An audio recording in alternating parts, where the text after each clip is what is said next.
Bonjour à toi, belle âme de Gaïa. Ce soir, je prends un temps de partage dans ce magnifique décor. Je suis dans le Vercors, dans ma région. Et pour te parler, comme j'aime le faire, des mondes invisibles et de certaines présences des mondes invisibles.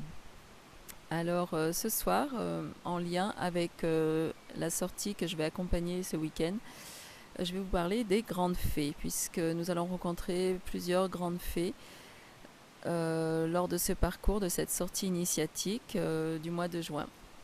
C'est une de mes sorties préférées. Donc, le monde des grandes fées. Quand je parle des grandes fées, je ne parle pas des fées des éléments, je ne parle pas non plus des petites fées qu'on trouve dans les arbres, mais bien du monde des grandes fées, qui sont des êtres interdimensionnels. Et ces êtres viennent s'ancrer sur Terre. Ils ne sont pas des esprits de Gaïa, ils n'ont pas été créés par l'esprit de Gaïa comme des élémentaux, mais ils ont été appelés par l'esprit de Gaïa. Donc de ce fait, elles sont venues ici, mais elles sont à la fois présentes sans être présentes, c'est-à-dire que elles ouvrent des portails et on peut les percevoir à travers ces portails. Ces portails ne peuvent s'ancrer que dans des lieux où il y a de l'eau, notamment des réseaux d'eau souterraine, ou encore les cascades. Donc comme là, on va voir beaucoup de cascades sur cette sortie, on va être en contact notamment avec plusieurs types de grandes fées. Effectivement, il y en a certaines qui sont androgynes et d'autres qui se présentent en couple avec les deux polarités séparées.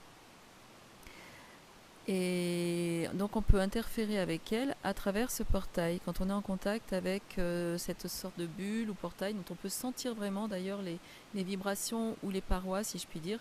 Et quand on se laisse porter en état modifié de conscience, on peut même arriver à percevoir ce qui se passe derrière cette bulle, j'ai envie de dire, ou à l'intérieur de cette bulle.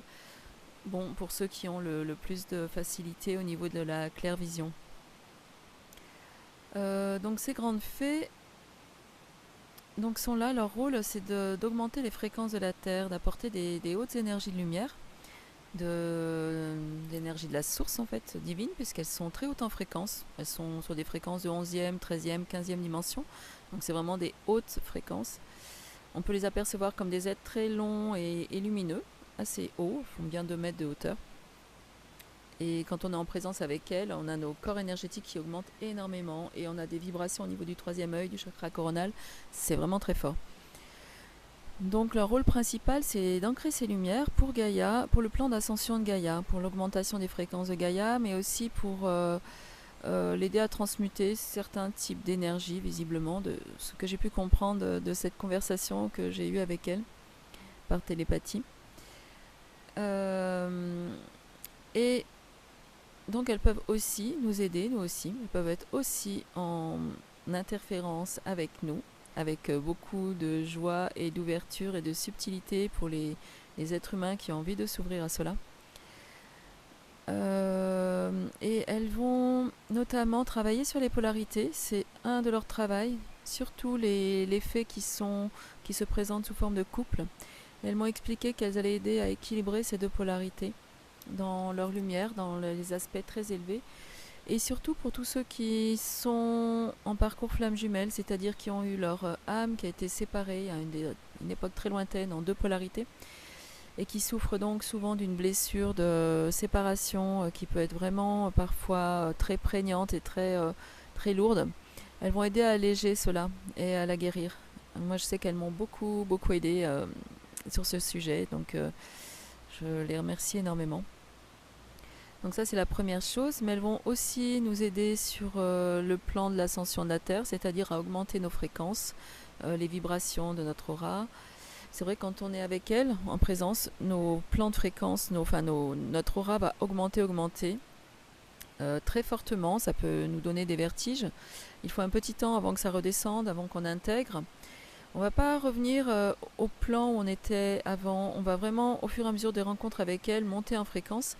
Et le fait simplement d'être en relation avec elles, quand on en a besoin, on peut les appeler pour avoir cette bulle, cette aura de protection autour de nous, puisque ça va nous aider aussi à transmuter des choses lourdes et nous aider aussi, là où c'est très intéressant, si on est sujet à des magies négatives, des magies néfastes sur nous, elles vont vraiment pouvoir nous aider à défaire cela en transmutant et en travaillant sur nos fréquences.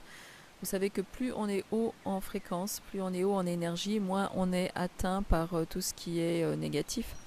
Donc c'est vraiment l'intérêt de connaître et de travailler avec ces grandes fées. Qu'est-ce qu'il y a d'autre d'important à dire sur ces êtres ?